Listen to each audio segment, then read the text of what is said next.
Ever thought about creating your own lip balm? With just a few simple ingredients, you can craft a natural, personalized balm that keeps your lips soft and moisturized. Not only is it fun, but you also control what goes on your lips. Let's dive in. First, gather your materials.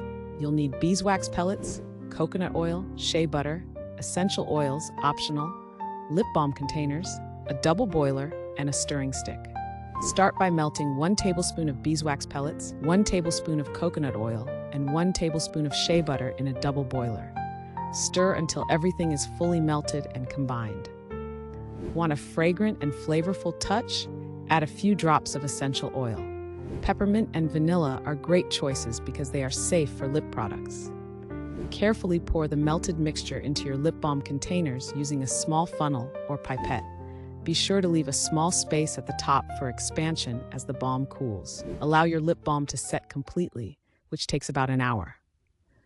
To make your creation even more special, label the containers with the flavor and date. Decorative labels add a personal touch. Finally, apply your homemade lip balm to enjoy soft, moisturized lips. It's that easy. Enjoy the benefits of natural ingredients and the satisfaction of a DIY project well done.